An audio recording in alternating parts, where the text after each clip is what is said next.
Welcome back, Honors. All right, so pretty straightforward flip for this one. We're going to take about, I don't know, 25, 30 minutes to talk about, the structure of trench warfare, the dynamic of war on the Western Front, the stalemate that occurred there. I know you can hear the leaf blower behind me, but that's just mainly because the landscaping folk are here to actually, mow grass and whatnot, which I really actually miss. I used to love mowing grass, but now since I'm renting again, I don't get to do that anymore. But anyway, let's get into it, okay? So we left off talking about the stalemate that's going to occur on the Western Front in France, all right? So what a stalemate is when two sides are deadlocked with each other, right? Neither side is able to defeat the other one. Neither side is able to gain an advantage over the other one. So they're kind of just banging into each other the entire time and not actually achieving anything, okay? And the reason behind that, a lot of it has to do with that's the nature of trench warfare, and it's going to occur in trench warfare due to the immobilization of the trenches themselves. Because, let's take 2 seconds to think about trenches, the dynamic of them, what they are, what do they look like. So this right here is an example of a trench diagram, probably from a German trench, all right? So this right here is what our young guy, Paul, and his buddies are going to be inside of when they're fighting on the front lines. And I believe in Chapter 4, it's when they start to head back towards the front lines. Keep in mind, you have to read 4 and 5 by the beginning of class on Friday, and you had to read 6 and 7 by Monday. 6 and 7 are long chapters, okay? It's almost 100 pages. So, take your time, read through them, really kind of, gobble it up in a good way. Don't freak out because 8's 6 pages, so you don't have that much to read on Monday. So we're just kind of moving through it steadily, and it's a great book. It reads really easily. I personally love it, but this is what these guys are living in, all right? Well, not living in, but when they are on their frontline rotation, which we'll talk about here in a second, about how the guys would typically only be on the front lines for about a day, maybe 2 weeks tops, depending on reinforcements and things like that. As you know, in Chapter 3, some of the reinforcements show up, and of course, Paul and his buddies are puffing their chest up oh, look at these babies, but they're only 20 years old themselves. So the trenches have a board on top to step up and on. They usually have a sandbag wall, which is also called a parapet, all right? Parapet. It's a weird word. Hold on. Parapet. I think it's parapet. Yeah, parapet.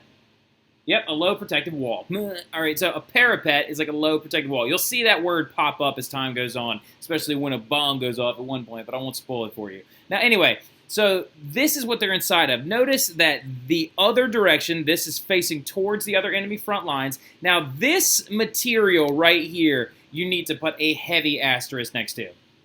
Barbed wire is going to be one of the biggest obstacles, weapons, and defensive strategies used by these opposing sides during World War I. It honestly becomes the most defensible aspect of the trenches themselves. Barbed wire was impossible to get over, almost impossible to cut through, and also a lot of you are thinking to yourselves well, why don't they just shoot it or blow it up with a grenade or something? Barbed wire is almost immune to explosives because the explosion simply moves its way around the wire instead of shoving it down. So the barbed wire and the wire tangle defenses served as a very, very big component to trench warfare. Now, here's going ahead and looking at this trench diagram. See, this right here is usually the support stand, main wire crossbeam, and that right there is what these wire entanglements look like. Barbed wire turns out to be one of the biggest deals in this entire war. At the Battle of the Somme, the British spend almost 5 hours bombarding the German front lines. And this is in real life. They spend almost 5 hours bombarding the German front lines with over 1 million shells. And when they went to storm no man's land, barbed wire was still there, all right? It hadn't even been touched. Absolutely ridiculous. Now, keeping the trend going forward, though, this area out here is very key as well. That's no man's land, which we'll get into a little bit more depth when we talk about it as we keep going, what no man's land looks like, why it was called that, what you could expect to encounter in no man's land. And we'll get back to that a little bit as we keep going.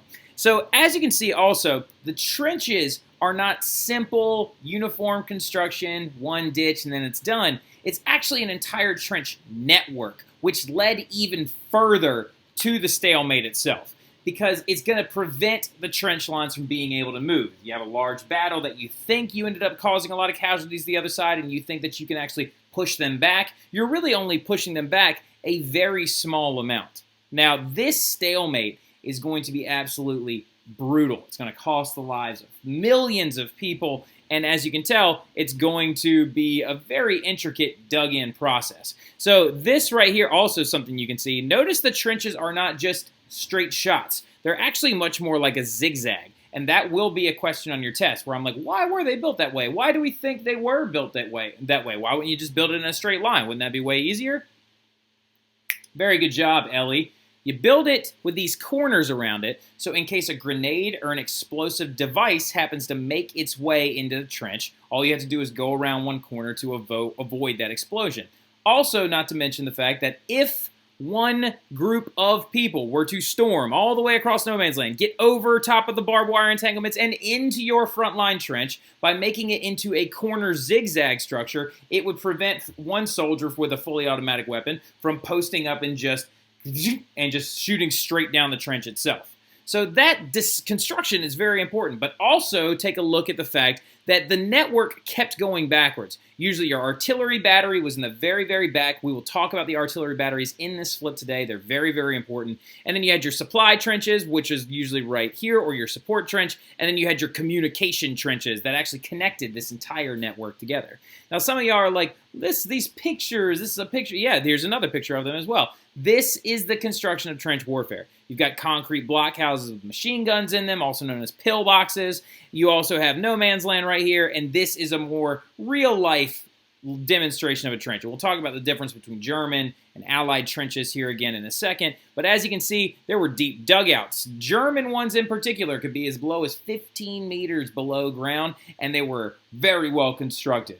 And they were very rarely damaged by shell fire. They had running water in some of them and electricity, which is absolutely crazy. So these things are not simple. They're intricate, very, very networked. This right here is yet another overhead map of a portion of the front itself. Notice you have your frontline trenches right up here, communication trenches, your support or supply trench, your reserve trench in the back, and then our guys Paul and Kropp and Mueller, when they were out kind of enjoying themselves in the fields and stuff, they would have been way, way, way, way up here, okay? Way, way in the back, in the reserves area. Now, here is no man's land here in the middle, and as you can tell as well, the trenches are not just like, okay, we're going to build our trench here, and then we're going to build your trench there, and then we're just going to stare at each other. They kept expanding.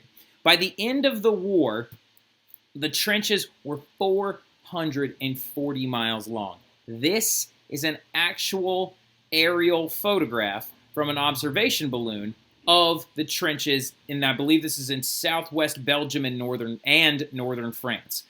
As you can see, this war is also going to leave an immense amount of scars all over Europe. Now, some of y'all are immediately asking, oh, could I go to Europe right now and see some of this 440-mile long sections of trench? No, you can't. Most of them have been filled in. There is some reproductions of them that have been made, but here's the even scarier part. Notice all this stuff here in the middle. Look at that square right there. You see that square, and there's another one right there, and here's a little bit of a road that used to cut through this area in no man's land. The reason why they're perfect little squares recessed into the image right here, they used to be farm fields. There are, to this day, a massive amount of unexploded, undetonated artillery shells that are inside of areas like no man's land, as well as the areas behind the trenches themselves. If you want to have a major earth-moving operation in northern France where you actually move dirt, set up a farm, dig into the surface of the earth, you have to call the French Foreign Ministry, and they had to send a heavily armored tractor out there to dig into it to prevent it from exploding and killing a regular person. It's absolutely crazy. There's still, we still are dealing with the fallout of World War I. It's absolutely wild. So speaking of these trenches, though, let's talk about what life was like in these trenches. What was life like for our guys, Paul, Kropp, Mueller, Westus, Lear, Dietering, Cat, who happens to be one of my favorite characters, and Yadin. I love Yadin. Yadin's really funny. I love how he eats constantly, and he's kind of sassy. His relationship between him and Handelstas, too, is so bad. We'll talk about that later on, hopefully in one of these book discussions. Remember, I'm giving several of them as time goes on. We're just going to be meeting up and talking about what's going on, some of my favorite parts, some of your favorite parts, things you do or don't like about this book. It's really up to you. You'll be able to share with me any of your responses. So let's talk about life in the trenches. Well, first of all, let's get into more in depth. British or Allied trenches, so British and French trenches, these are just two images of British trenches, were much less sophisticated than the German trenches that were actually built first. So as you can tell, German trenches were much better made. They had these board step-ups. They had lattice-worked wooden walls on the outside. They even had footboards that would actually go all the way over. They had some of these trenches actually on the Western Front were believed to have dugout hospitals, simple hospitals near the front lines in the relief or support trenches or supply trenches, the second-level trench in the back. They even had areas for men to sleep in and actually enjoy themselves during leisure. Okay, come on. Just let me zoom in a little bit. There we go. They actually had areas for men to sleep in and have like leisure amounts of time. They had areas for observation, areas dug out for their rifles to sit in to shoot over no man's land. As you can tell, the Germans are one of the big reasons why this stalemate resulted, because the trenches that they dug first were so like intricate and well done that it was almost impossible to push them back even further, as well as it was very hard for the Germans to push further into France, because as you must understand, it's very difficult to push into another country, because you're talking about hundreds of thousands of supporters, civilians, and you're trying to push into their country where their supplies are coming from. This is not like the Napoleonic era where you can try to do a sweeping motion, show up behind them, outflank them, and things like that anymore. These are solid lines of trenches. As we know, when we talked about the race for the sea, they kept trying to outflank one another, and it just kept leading to longer and longer trenches. So these British trenches, on the other hand, are much sadder, okay? They are much more kind of slapdash. They were dug very quickly. As you can see, they have mud floors, so they just had regular dirt floors, nothing to really sit on, and they were there strictly for defensive purposes. Now, this down here is a better constructed British trench with a footbridge that goes over top of it, but notice again, look at the wall right here this young man is leaning up against by comparison to the wall that these Germans are sitting underneath. The British trenches were much, much harder to live in. They led to more diseases, which we'll talk about here again in a little bit, and they just were not as good of a quality of life as the German ones were. Now, 3 different phases of trench life. When you were living out in trenches, you went through 3 very, very, very particularly different phases of your life. You had your at the front duty, right, when you would rotate, aka rotate to the front. And some of you are like, what do you mean rotate? Would you go up there and just pick somebody and you'd switch out? Well, they would usually have about 3 squadrons or battalions at each area of the fronts, okay, at each area of the Western Front in particular. And you would be stationed at rest for a time, and then you would go up, and the squadron that had been there for the longest would rotate out and go to rest. You see what I'm talking about? And you would just kind of rotate through the entire thing. Now, at the front, you would spend anywhere from 1 day to 2 weeks there, depending on how many reinforcements you had, depending on how many people you had coming in, and depending on the status of supplies, as well as just kind of the intensity of your area of the battle line. And then you had your period of at rest. And that literally means kind of like where Paul and Kropp and Mueller were, where they were sitting in that field of poppies on some toilets, talking to each other, playing cards. That's their at rest period. Now, the Germans had longer periods of at rest due to the fact that their backs were to their home country and they were trying to advance into France. Now, the French didn't have as long of periods of at rest, and we'll talk about that here in a little bit, but the French and the British were usually laboring the entire time. And then sometimes you would even be at leave. A few days, you could end up going home. When we get into chapters 6, 7, and 8, Paul actually goes home for a short period of time, and he sees his family. Now, you could also, very, very, very, very different areas of the trench would dictate how your life was actually progressing. You could be on a very calm sector. There were sectors of the front lines on the Western Front that just weren't that battle-ridden. They were much more peaceful. Now, not to say that they weren't still dangerous, because it was still very, very easy to get shot by a sniper, or for a artillery barrage out of nowhere to show up, or for, by the end of the war, when airplanes are introduced into the war, for a squadron of airplanes to just come over and drop bombs on top of you, or Zeppelins to actually do a bombing raid, and the Zeppelins were coming from Germany. Or you could have these particularly hellish areas, areas like the Somme, Ypres, Verdun in France, areas like Passchendaele, as well as several other different areas of the front, were constantly bombarded with violence and constantly being attacked by the enemy. So really, it just depended on where you were, as to what quality of life you were going to be getting. Now, at the front, though, you had a very rough go of things. During the daylight is actually when you did the least amount of stuff. You didn't move as much. You actually spent most of your time trying to stay calm during the daylight hours, because you still had dangers of snipers, observation balloons, but you were usually very, very bored. A lot of waiting, sleeping if you could, and eating if you had the time to do it. And usually your trench men are going... Trench men. As we know from All Quiet on the Western Front, your German soldiers are going to be eating some things like canned sausage, anything the cook might have made if a hot meal could make it to the front lines.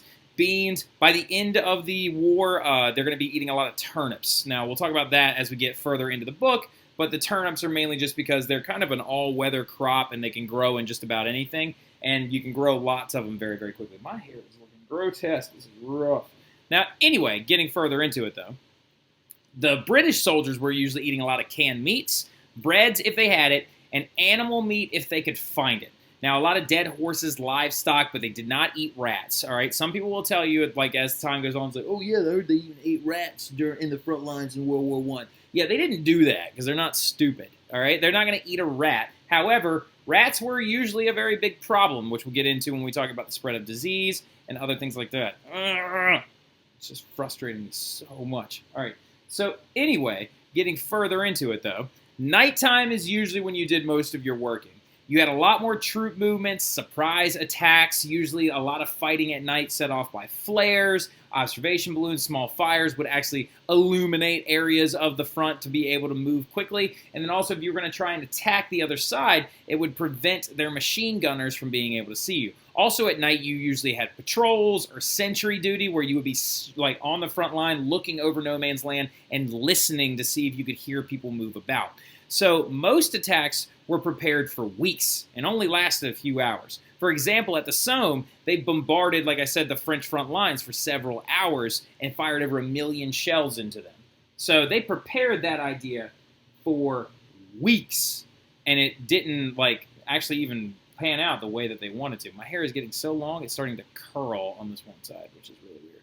All right, so now this are some pictures of some guys actually at the front. This right here is one of the neatest things that I actually come into contact with every single year. This is a French corporal serving their daily ration of wine that they actually served in French squadrons. And then right here, these are British and French troops practicing learning French together so they can actually communicate with each other better. So, and then over here on this side, you have, this is in a German trench where this German soldier is actually giving, or no, this is a French trench. So this is a French trench where this French soldier is actually giving a shave and a haircut to this other man. He's getting his haircut. And these are British troops that are actually sitting at rest trying to sleep during the day. So at rest, though, if you were lucky to rest, fantastic. Usually you were completing hard labor if you were French or one of the Allies, like fixing communication or supply trenches or building something. This right here is some French soldiers and British soldiers trying to build a footbridge, and these right here are French soldiers digging out a trench from a recent bombardment. As you can see, they have masks covering their face, just trying to keep some of the dust and dirt from flying up into their face. Now, disease was a major problem in the trenches as well, because the trenches are disgusting. Look at this. They are inhabited and swarmed by rats, okay? These are French troops as well. They showing off how many rats they have caught and killed. There are accounts of the only thing that ever willingly went into no man's land were rats to feed on the bodies of dead soldiers. There are also accounts of men trying to sleep, and when they would be sleeping, they could feel rats crawling over top of them. And the rats also helped spread disease because they went to the bathroom in the trenches, and they were disgusting. And then also, a lot of the times, if there was a heavy rain, the trenches could fill with water. And we'll talk about a specific disease that you could get from those waterlogged trenches here in a second. But some of the biggest diseases you could get were trench fever that was actually spread by these guys, body lice. All right, body lice would actually have this bacteria that would grow inside their stomachs and multiply, and they would actually feed on men in the trenches because of the disgusting nature of the trenches and spread this thing called trench fever. Now, trench foot is a big one you could get as well, which comes from these waterlogged trenches. If you didn't change your socks or wash your feet enough from getting all this water all over your feet, you would contract an illness or I want to call it a disorder, but you would attract a condition, there we go, called trench foot. And that would lead your skin to grow infectious bacteria all over it. That bacteria would then penetrate the layers of your skin, leading to necrotic flesh tissue and parts of your foot needing to be amputated due to gangrene. This is somebody who got trench foot really bad. Those are his toes. And it got so bad at one point that they used to have to do trench foot inspections on people. And as you can tell, this guy really needs his foot inspected. It's black. Look at his foot. Everybody else around them is looking at his foot because they're like, oh my God, that's so gross. Those are British troops right there. Now, funny enough, some of you are like, what about waterproof socks? Why didn't they do that? At one point, they tried to develop a waterproofing for men's feet by coating their feet in whale blubber, but they found out later that it actually made it worse because it caused their shoes to retain more water than it actually did waterproofing them. So that was a little bit of a mess up. So you could easily catch a disease very, very quickly. And just so there's some good light to this section of this flip, just so you know, it wasn't fighting and awful all the time, okay? It's very, very ridiculous to sit here and say, oh, well, you know, this must have been terrible for Paul and Kropp and Mueller and Westus and all the guys that we're reading about right now, because it sounds like it was nonstop boredom and fighting. There were small armistices that would happen every now and again. And the most famous one is when they began to adopt this idea known as like live and let live. In the earliest form and the earliest parts of the war, a lot of soldiers began to kind of notice that they're fighting against other regular people from other countries. German men could be on a night patrol, and if a Frenchman saw them, they would kind of look at them and then just keep walking because they're saying to themselves, do I really need to kill you right now? Is it necessary for me to hurt you right now and to literally murder you in what you would be charged for in regular everyday society? So, speaking of this live and let live thing, as you could tell, the trench conditions were terrible. By like the winter of 1914, they had already been fighting since August, September, October, November for 4 straight months. And then getting into the end of December, the weather was horrid. It wasn't cold enough to snow, but it was still cold. So it was raining all the time this particular December. It was absolutely terrible. Frigid. They used to talk about how their fingers and hands could freeze to their rifle barrels. And it was just very, very hard conditions to live in. And then one day, the rain just kind of finally stops. And it's right around Christmas. It's right around Christmas. And right around Christmas, the rain starting to let up. And then it cools down even further, and it kind of freezes the bottoms of the trenches, kind of almost making a hard floor instead of all this nasty, disgusting mud. And then they start getting a huge shipment of supplies in.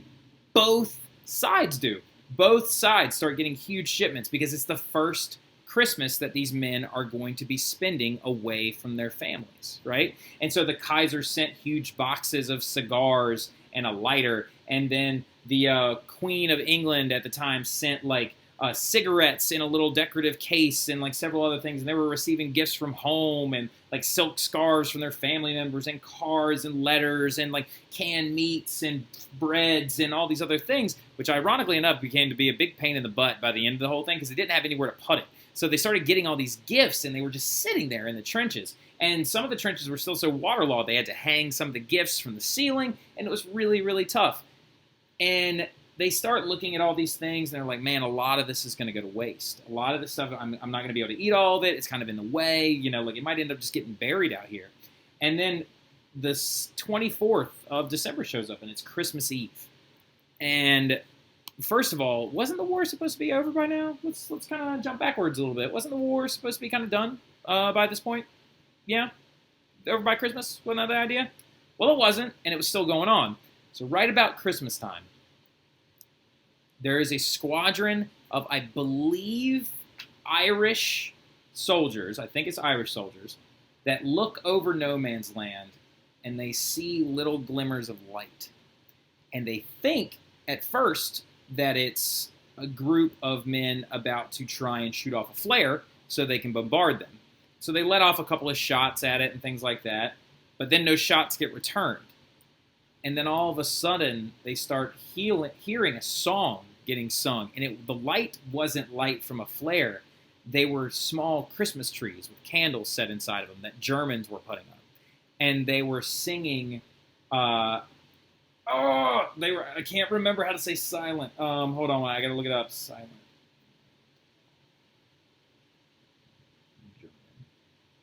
All right, so I know it's Heilige Night. Stille Nacht, yeah. And they start listening, and then all of a sudden they hear, "Oh, coming over no man's land, Stille Nacht, Heilige Nacht," the original lyrics to Silent Night, Holy Night, and the Germans were singing, and then the Irish started singing back to them. And then this like kind of thing just kind of spread all over the line. And in certain areas of the Western Front on Christmas Eve going into Christmas Day in 1914, the troops defied orders that a lot of British and German generals had given them to stay in your trenches and to not fraternize with the enemy. And on the Western Front, a bunch of these men got out of their trenches and walked into no man's land and exchanged gifts that they had gotten from home and from their government. There was one account of a Scottish officer trading a silk scarf with a German officer for a pair of winter gloves that his family had sent him. And it was mainly because the German officer had handed a bunch of letters to his enemy because they had shot and killed a man in their trench who had made it through no man's land. And he knew that there was a bundle of letters that he wanted his family to receive. And so they traded these gifts. They began to sing songs together, Stille Nacht, Heilige Nacht. They played soccer against each other. There was no way to score or anything, so they were just kind of kicking the ball around and stuff. And apparently all the Germans would laugh every time the Scottish troops' kilts would blow up because they just thought it was funny. They took a time to bury their dead and have a mass together. There was apparently even accounts of a German man giving haircuts out in the middle of no man's land. And this is one of my favorite events throughout World War I because it shows that some of these people and some of these men during this time period were still human, and they were still very, very understanding that like this was a scary thing for all of them. And it's kind of funny in a way because their generals and their officers who don't do a lot of the fighting were the ones telling them to stop. But these are the men that are shooting at each other. Right? And they took this time and they hung out and they sung songs and they had drinks together and they exchanged gifts. And then after Christmas Day, 2 officers shot 2 guns into the air and they went back to their trenches and then they went back to trying to kill each other. And it's absolutely crazy. But the Christmas truce is one of my favorite things to talk about. Now, just to give you a heads up, you don't need to write this down. You do not need to write this down. But not all of your officers, other troops are going to participate in this. Like I said, a lot of the generals and the captains and some of the other corporals are going to be really, really mad. And they're going to be like, you shouldn't do that. You shouldn't fraternize with the enemy. This is disgusting, blah, blah, blah, blah, blah. They thought it was wrong, and they thought it was against this idea of their war. One German corporal in particular, very famous German corporal, yelled at his men in their face. And he said, have you no German honor left at all? and he refused to go out into the field, and he refused to trade goods with the enemy, and he refused. And he was the biggest party pooper ever. And he sat there, and he wrote in his diary about how he hated the enemy, and he refused to talk to them. And guess what his name was? Lance Corporal Adolf Hitler. He was a turd even in World War I. And I will leave you guys with that, and I'll talk to y'all later. Y'all have a good one.